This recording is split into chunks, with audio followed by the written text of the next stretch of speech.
History. Following the law in the Bible are those books which are called historical.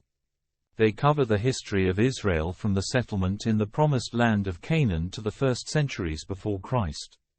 They include Joshua, Judges, Ruth, 1 and 2 Samuel, 1 and 2 Kings, 1 and 2 Chronicles, Ezra, Nehemiah, and Esther, as well as 1 and 2 Esdras, Tobit, Judith, and 1 and 2 Maccabees, which in the English Bible includes 3 Maccabees. In the biblical listing of the Orthodox Church, which is generally that of the Septuagint, the Greek translation of the Hebrew Bible, 1 and 2 Samuel are called 1 and 2 Kings, and 1 and 2 Kings are called 3 and 4 Kings. Also, the so-called apocryphal books, listed above after Esther, are considered by the Orthodox as genuine parts of the Bible. The Old Testament Apocrypha is a body of writings considered by the non-Orthodox to be of close association with the Bible, but not actually part of its official canonical contents. The Book of Joshua begins with the people of Israel crossing over the Jordan River and into the Promised Land led by Joshua, the successor of Moses. It tells of the victories of the Israelites over the local inhabitants, and the settlement of the 12 tribes in the territories appointed to each by Moses. The Book of Judges tells of the period when the Israelites were ruled by the judges, whom God appointed, the most famous being Ehud, Deborah, Gideon, Jephthah, and Samson. During this period, the Israelites were often unfaithful to God and given to evil. They were constantly at war with themselves and their neighbors. The book ends with the line, "In those days there was no king in Israel. Every man did what was right in his eyes." Judges chapter 23 verse 25. The Book of Ruth is a very short story of the Moabite woman whom God blessed to be the wife of Boaz, the great-grandmother of David the king. The books of Samuel and Kings begin with the birth of Samuel, the prophet whom God chose to anoint Saul as the first king of Israel. Until Saul there was no king, for God himself was to be king for his people. Yet Israel wished to be like all the nations, and God yielded, with reluctance, to their desires. Samuel 8. Saul soon became evil and God sent Samuel to anoint David, the shepherd boy, as king in his place. Saul was enraged and made war against David, but David was merciful to him, though he could easily have killed him.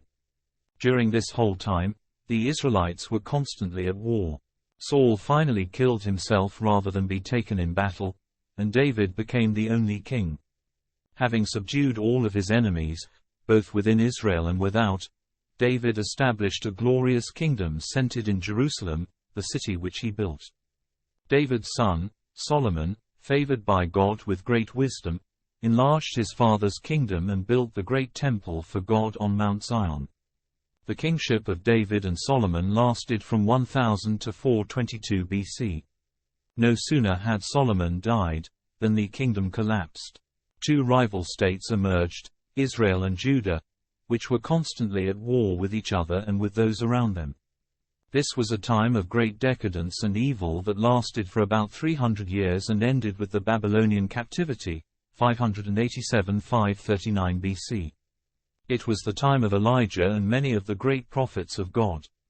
Babylon was captured by the Persians led by Cyrus and Darius, who restored the Israelites to their homeland. The books of Ezra and Nehemiah tell of the resettlement of the Jews, and of the rebuilding and the reopening of the temple in Jerusalem. The 2 books of Chronicles date from this same period and may well have been compiled by Ezra, although scholars consider them as the work of 3rd-century authors, perhaps the same who wrote Ezra and Nehemiah. The Chronicles cover the history of Israel from Adam to the time of Cyrus. They contain numerous genealogies, and show particular interest in David and the kings as well as in the temple and the priesthood.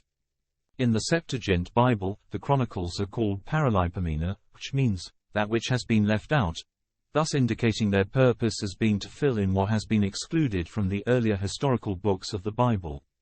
The Book of Esther, and those of 1 and 2 Esdras, Tobit, Judith, and 1 and 2 Maccabees which, as we have said, are included in the Bible in the Orthodox Church, bring the history of Israel down to New Testament times.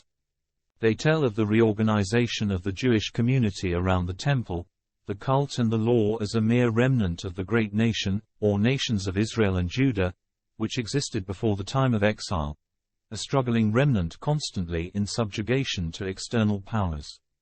It is mostly the case that the historical books of the Bible were written well after the events described in them actually took place. If you enjoyed this talk, consider subscribing to this channel and click on the notification bell, then you will know when new content is added to this playlist. Thank you for listening, and have a blessed day.